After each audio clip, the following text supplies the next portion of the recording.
कभी सोचा है कि क्या कोई इमारत गुरुत्वाकर्षण को मात दे सकती है? चलिए आज चलते हैं 13वीं सदी के भारत में, जहां कोणार्क का सूर्य मंदिर ऐसी ही किंवदंतियों और रहस्यों से घिरा हुआ है। एक ऐसी जगह जिसके बारे में कहा जाता है कि वहां की मुख्य मूर्ति हवा में तैरती थी। तो सवाल यही है, क्या ये बस एक कहानी है या फिर हमारे पूर्वजों के पास वाकई कोई ऐसी तकनीक थी जो आज हमसे खो गई है? आइए इस रहस्य की एक एक परत को खोलते हैं।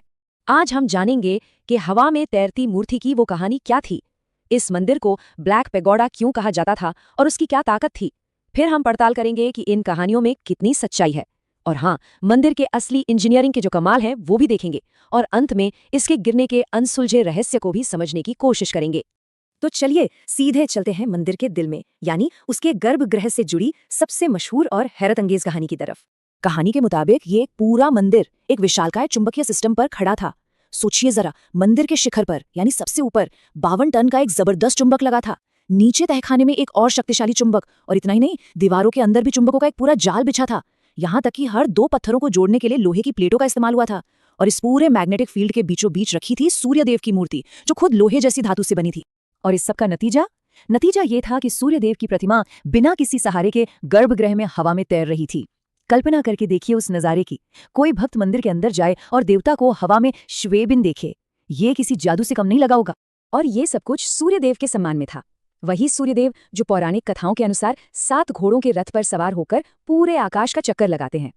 तो ये हवा में तैरती मूर्ति उनकी इसी दिव्य शक्ति का एक जीता जागता प्रतीक थी। लेकिन असली चमत्कार तो हर सुबह होता था। कहते हैं कि मंदिर को इतनी सटीकता से बनाया गया था कि सूरज की पहली किरण दरवाजे से होकर सीधे तैरती हुई मूर्ति के मुकुट पर लगे हीरे पर पड़ती थी, और उस एक पल में पूरा का पूरा गर्भगृह जगमगा उठता था। यह सिर्फ आस्था नहीं, ये तो खगोल विज्ञान और इंजीनियरिंग का एक अविश्वसनीय मेल था। पर इस मंदिर की चुंबकीय शक्ति की कहानियां सिर्फ इसकी दीवारों तक ही सीमित नहीं थी। इसका असर तो दूर समंदर तक महसूस किया जाता था, और इसी वजह से मंदिर को एक नई और थोड़ी खतरनाक पहचान मिली। देखिए, उस जमाने के जो यूरोपीय नाविक थे, उनके लिए बंगाल की खाड़ी में 2 बड़े लैंडमार्क थे।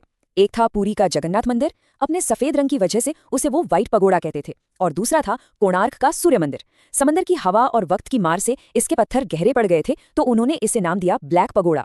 लेकिन नाविकों के लिए ब्लैक पैगोडा सिर्फ एक लैंडमार्क नहीं था, ये तो एक बड़ी मुसीबत बन गया था। कहानियों के मुताबिक मंदिर की चुंबकीय शक्ति इतनी जबरदस्त थी कि जब भी कोई जहाज इसके पास से गुजरता तो जहाज का कंपास पागल हो जाता था।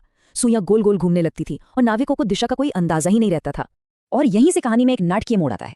कहा जाता है कि इस रोज रोज की परेशानी से तंग आकर पुर्तगाली नाविकों ने मंदिर पर हमला कर दिया। उनका एक ही मकसद था, मंदिर के शिखर पर लगे उस 52 टन के चुंबक को निकाल फेंकना। लेकिन वो ये नहीं जानते थे कि वो चुंबक सिर्फ मूर्ति को हवा में नहीं रखे हुए था, बल्कि वो पूरी इमारत के बैलेंस की चाबी था। जैसे ही उस चुंबक को हटाया गया, मंदिर का पूरा संतुलन बिगड़ गया और उसका मुख्य टावर भरभरा कर गिर गया। मतलब जो शक्ति मंदिर का गौरव थी, वही उसके विनाश का कारण बन गई। ये सब सुनने में तो बहुत कमाल का लगता है ना? लेकिन अब वक्त है एक जासूस की नजर से इन दावों को परखने का। क्या इन अविश्वसनीय कहानियों में जरा भी सच्चाई है? तो बड़ा सवाल यही है कि क्या इतिहास की किताबों में या विज्ञान के किसी नियम में इन चुंबकीय कहानियों का कोई सबूत मिलता है? सच ये है कि 52 टन के चुंबक या पुर्तगाली नाविकों द्वारा उसे हटाने की घटना का कोई भी ऐतिहासिक रिकॉर्ड नहीं है। ये एक जबरदस्त कहानी तो है, लेकिन इतिहास नहीं। और विज्ञान की दुनिया में भी एक बड़ी अड़चन है। फिजिक्स का एक नियम है जिसे अर्नशॉ प्रमेय कहते हैं। अगर आसान भाषा में समझें तो यह नियम कहता है कि आप सिर्फ कुछ स्थिर चुंबकों के दम पर किसी चीज को हवा में एक जगह पर टिकाकर नहीं रख सकते। वो चीज स्थिर नहीं रहेगी, या तो किसी चुंबक से जाकर चिपक जाएगी या फिर गिर जाएगी। ये थ्योरम सीधे सीधे उस तैरती हुई मूर्ति वाली कहानी को नामुमकिन बताती है।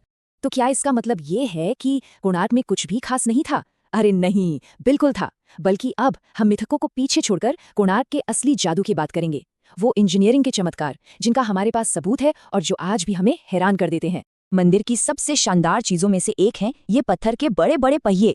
मंदिर में ऐसे पूरे 24 पहिए हैं, और ये सिर्फ खूबसूरती के लिए नहीं है।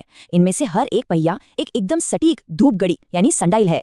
ये काम कैसे करते थे? बड़ा जीनियस तरीका था। 24 पहिए जो साल के 12 महीनों के प्रतीक हैं। हर पहिए में 8 मुख्य तीलियां जो दिन के 24 घंटों को 3-3 घंटे के 8 प्रहर में बांटती हैं। आपको बस पहिए की धुरी पर पड़ रही छाया को देखना है और आप दिन का सटीक समय मिनट तक बता सकते हैं। सच कहूं तो ये 13वीं सदी की एक पत्थर की स्मार्ट वॉच है। और बनाने का तरीका वो तो और भी कमाल का था।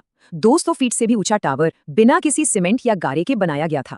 पत्थरों को आपस में जोड़ने के लिए इंटरलॉकिंग सिस्टम, हजारों लोहे के क्लैंप और बड़े बड़े लोहे के बीम का इस्तेमाल हुआ था। ये सब एक विशाल पहेली की तरह एक दूसरे में फिट थे। और सबसे हैरान करने वाली बात अब सुनिए, आईआईटी भुवनेश्वर की एक स्टडी में पाया गया है कि ये 800 साल पुराने लोहे के बीम आज के मॉडर्न स्टील के मुकाबले जंग को रोकने में लगभग 2 गुने ज्यादा कारगर हैं।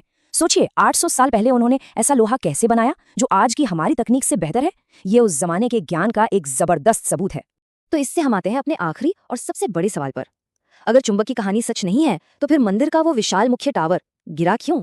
सच तो यह है कि इसका कोई एक पक्का जवाब नहीं है, बस अलग अलग थ्योरीज हैं। कुछ लोग 16वीं सदी के हमलावर काला पहाड़ को दोषी मानते हैं, जिसने शायद मंदिर को नुकसान पहुंचाया हो।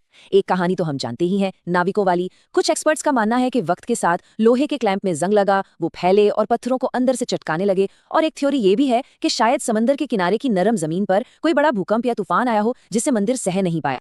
आज भी हमारी सारी टेक्नोलॉजी के बावजूद कोणार्क के उस विशाल टावर के गिरने का असली कारण एक रहस्य बना हुआ है। ये हमें याद दिलाता है कि इतिहास अपने कुछ राज हमेशा छुपा कर रखता है। तो आखिर में सवाल यही रह जाता है, क्या तैरती मूर्ति की कहानी किसी खोई हुई तकनीक का सच थी, या फिर ये उस जमाने के लोगों का तरीका था एक ऐसी इंजीनियरिंग को बयान करने का जो उन्हें किसी जादू से कम नहीं लगती थी। शायद असली चमत्कार उन चुंबकों में नहीं, बल्कि उन इंसानी दिमागों और हाथों में था जिन्होंने इस अजूबे को बनाया।